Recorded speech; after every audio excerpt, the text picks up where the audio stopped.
Hey guys, it's been a while, but I'm coming back to you after a long period of exile. Now, Lord Voultar has been given the gift of video once again, and it's time to get back to basics. So sit back, strap on, and let's do what we do best.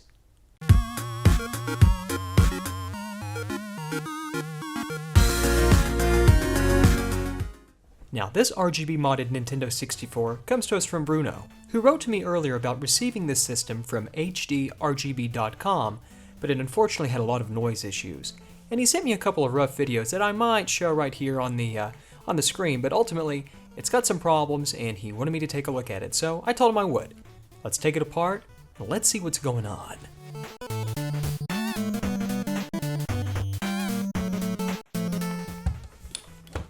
Okay, those are all the screws, and now we'll just lift the top off. There we go. And let's see what we have. Ooh, okay. Okay, let's just zoom in and take a look at what we have. Okay, so we've zoomed in here nice and tight by the multi-out where we have this SOP to DIP adapter. And you know, when you're looking at chips like this and the silk that's applied to the surface, when it's not very visible, or legible rather, that's often an indication that it's a clone counterfeit chip. Now, I'm not absolutely for sure on that. I could scrutinize this a little more carefully, but that to me looks like a Chinese ripoff of a 7314 three-line video driver. So that's interesting enough, but more interesting is all of this business. First of all, you know, the SOP to DIP adapter it's fine to do if you do it correctly. The problem that I have with this installation is that the SOP to DIP adapter itself is not thoroughly insulated at all. I mean, there's no point in putting heat shrink on these through-hole resistors if you have all of this surface exposed. That just doesn't make any sense, and especially where this was living. I mean, it's very easy. It'd be very easy for this thing to short, which I'm suspecting might have been the issue here. Either one of the rails were shorting, or certainly one of the inputs or outputs, causing that weird glitching artifacting issue in the videos that Bruno sent us. But nonetheless, let's go ahead and let's take this apart and let's see what the bottom of this thing looks like. Let's do it, Daddy. Oh.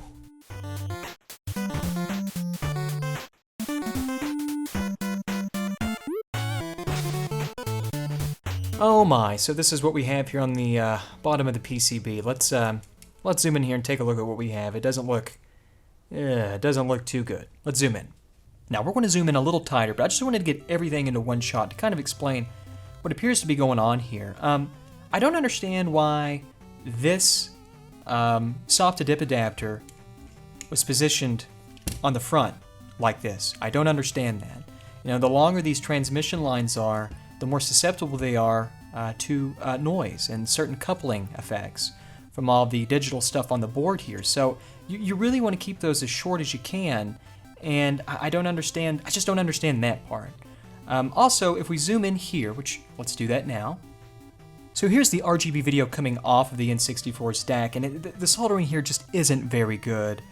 You know, it's not the worst I've seen, but when you have these long exposed conductors like this, they're just very prone to shorting to other things. Like you have these little couple caps here, and if they were to short in the wrong way, which is very, very easily done here because they're so damn long, yeah, you're certainly going to run into problems with that. So, you know, you want to keep your exposed conductor tucked nice and deep into this via. For R10, R9, and R8. That's very important. This isn't certainly the worst I've ever seen in terms of soldering here, but it's certainly, there's room for improvement, so we'll just say that. Now let's just move on up here, and this to me, if I can get this to zoom in a little better, there we go. It's just very dirty. It's not very cleanly soldered at all. It's not that the connections are necessarily poor, but you can tell that the solder wasn't wetting very well when these conductors were being adhered to the bottom of the multi-out, and it's just kind of blobby. Certainly not the worst I've ever seen. I just, you know, professional mod shops, I'm sorry, I just expect a lot more, I guess. Not the worst, can't complain too much about this, other than it's just not very clean soldering. Another problem that I have is the soft to dip adapter, like I said earlier, is perfectly fine and it's very reasonable to use, especially in an application like this. However, there is no decoupling cap. The 7314, per the datasheet, requires a decoupling bypass cap, especially if you're going to have long power line. Your rail conductors are going to be so long like this. You know, you want to mitigate as much trace inductance as you can, so it's really important to have that bypass cap as close as you can have it to your power rails here on the soft to dip adapter. That's not even on here, so I really, electrically, I don't think these guys know what they're doing. It's obvious to me that they just sort of referenced RetroRGB's website on the DIY mod, which is perfectly fine, but guys, come on, if you're going to sell this, you need to do it right. And this adapter, done properly, could have been just fine. Short conductors, short wire path here, nice couple cap there. Maybe position this board somewhere in this area. That's the way I used to do it. As a matter of fact, you could just desolder these 3 conductors here and take some component legs and just, this mates right up. This mates right up. But anyways, we're not going to do any of that. We're just going to install my RGB bypass board because that's the easiest and cleanest thing to do. And also something else I noticed. Q1, R15, R16, all these little missing components here, these are for the buffer for composite sync. Now, it's not super necessary, but this mod doesn't even connect composite sync. You just have composite video, so that's okay. Doesn't matter. We're taking all this off, and we'll just install my mod, and we'll make this a little cleaner and hopefully a little better for this customer, so they don't have all that nasty noise. Let's do it.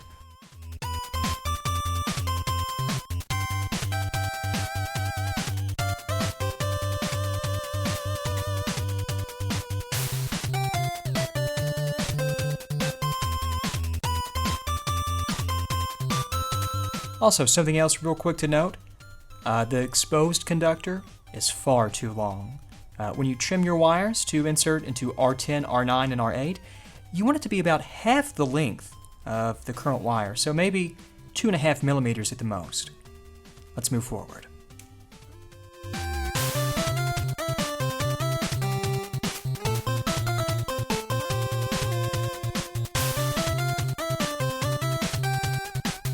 Okay, now that we've cleaned up all the crappy soldering, we're going to just drop my N64 RGB kit directly into position, just like that. Let's go ahead and solder up our plated vias here so the chip is anchored and we're ready to move forward. Let's go.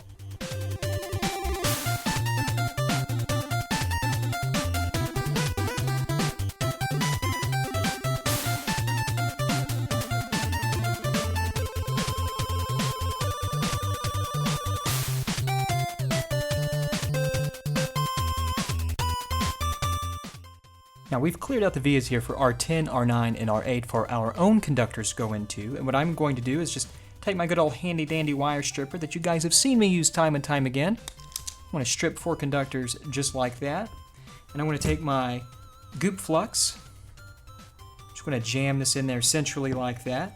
And what I'm going to do is I'll take my J-series tip here, this will be sufficient, and I'm just going to flood this tip with an adequate amount of solder just like that. Now here are my untinned 4 conductors. Watch this, I'm just going to float this across, just like that. How beautiful was that? Now I have 4 conductors here. Now the 4th we'll be using for composite sync, so I want to go ahead and omit that one for now, because we're only going to be working with 3. And remember when I said that your exposed conductor only needs to be maybe about 2.5 millimeters in length. So I'm just going to approximate that with my snips here. I'm just going to come in maybe about that far. Sorry if that's a little out of focus. I want to snip just like that. So now what I'm going to do is very simple. I'm going to angle this so this might look a little easier or be a little easier to see on camera. I'm just going to come right in here. You know what? Let me zoom in just a little bit. Okay, that's a little bit better. So I'm going to take my 3 conductors here that we've stripped, tinned, ready to go. I'm just going to position them up and line them in the holes. Okay, they're all in there. Now I'm just going to rock back and forth. Just like that. Okay, now I'm going to lay that flat. And my tip still has a good amount of tin still on it here, so I'm just going to use that to my advantage.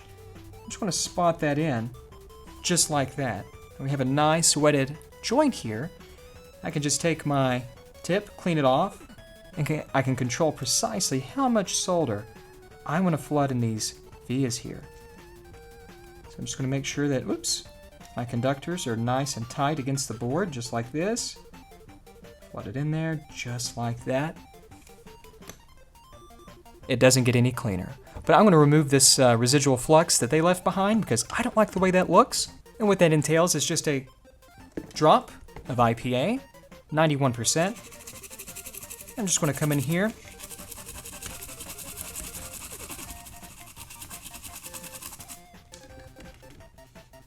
And clean it up just like that. Let's keep going. Now I'm going to go ahead and I'm going to just pre-tin the sink pad and the R, G, and B soldering pads, just so that they're done and we don't have to worry about them because that's what we're working on next. Now, what I'm going to do is I'm going to take our little ribbon cable here, just going to take my thumb and sort of put it in position proximal to the pads that we'll be soldering to. I'm just going to rotate this 90 degrees, just like that. That's all it is. Then I'm going to take my cutters here, and I'm just going to go across, just like that. Perfect. And once again, we'll take out the auto strippers, and I'm sorry if this gets blurry. But we're just going to come in there like that. Take a little off the top, just like that. And if you get a little experience, you don't need all that flux. You can just use the flux that's in your solder like I'm doing right now, and you can get a pretty good result. So let's go ahead and solder these into place.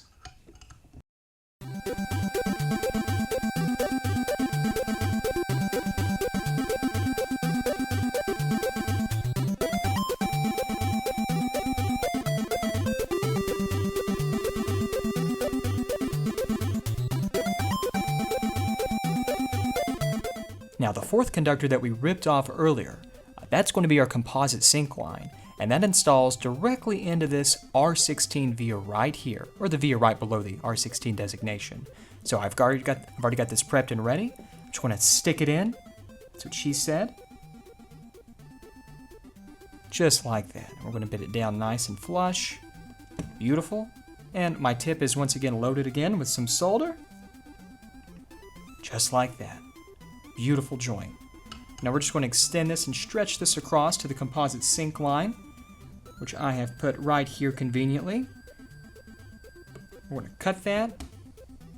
We'll strip this, and we'll be ready to go.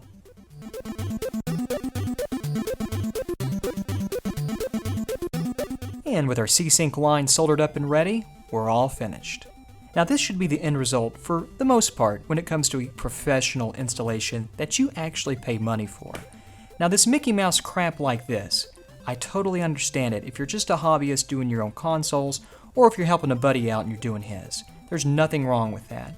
But if you're really charging money, and I mean you have a website or you have an eBay listing, taking money for this just isn't acceptable. I mean, I'm sorry. I know I have a lot of opinions that are quite vigorous, but this is a problem. I mean, you're not getting what you're paying for, in my opinion. Having said that, we're all done. This is finished. This is ready to go. Bruno should be in great shape. As a matter of fact, let's get some test footage up here and take a look. Now, I like to use Glover as a test game because it shows a lot of things that most standard games wouldn't in terms of color fidelity. And this has been running for a while, and everything looks just fine. So Bruno's in good shape. We're going to get this back to him, and I'm sure he's going to be a happy camper. Now, this video was, not very different from the other videos that I've shot concerning, the subject matter here, but I hope that you guys have taken something from this. These videos aren't to be mean or to be cruel or to be a jerk or to be an a-hole, which I pretty much am. A pretty good douche. I'm a douche lord. Nonetheless, I hope you guys take something from this. Know what you're getting into. Know what you're paying for. Do your research. And having said that, I'm going to leave you with a few thoughts from our friend Alcoholic Bob at Retro RGB. Take it away, Bob. Unfortunately, I've been dealing with situations like this ever since I started Retro RGB over 9 years ago. And it's usually just a combination of ignorance mixed with a little bit of stubbornness. And I was even totally guilty of that when I first started out. It took a bunch of people who were very patient and very helpful to walk me through what I was doing wrong and how I could help other people improve as well. And I think that's really what most of these bad modders are just people that don't know the difference. So ever since people were patient enough to work with me, I've tried to turn that around and be patient enough to work with others. And I even did a video with Voultar a few years ago making fun of my old bad mod work. That way we're not making fun of anybody else in the community, we're just having a laugh at myself while educating people on what to look out for and what not to do. The problem I have in scenarios like this is it seems to be that these sellers are intentionally misleading their buyers, which is completely different and something I have no patience for whatsoever. The retro gaming community is too small to have straight up thieves in it, and when you have people presenting things like RGB video as HD, or even worse, sending free units to famous YouTubers in exchange for a good review, that's when people start losing their money quickly and painfully, because they end up ruining their childhood consoles, they end up throwing away money, and sometimes they very often don't understand what to do next or why the console is badly modded. They just know that it doesn't work. And we've seen this quite a lot in the past 5 years, and while some of the biggest players in YouTube have started to realize the responsibility that they have, and really commendably taken the time to really vet their mods and not promote people unless they know they're coming from a good place, both their hardware mods and their intentions. But unfortunately, there's still a few stragglers that are really just shillers looking to get clicks. And that's what drives me the craziest, and that's why I don't mind coming on this video and warning people of it. So please, if you're going to get your console modded, or if you're going to buy something on eBay that's pre-modded, check all of the references that the people list, and if they don't have the sense to list references and to list pictures with detailed mods, then they're probably not worth buying from anyway. So I wish you good luck. Please feel free to use the website, the videos, the guides that I do as a help, as well as everything that Voultar does to try and make your modding experience or your purchasing experience better, and try your best to stay away from these thieves that are out there.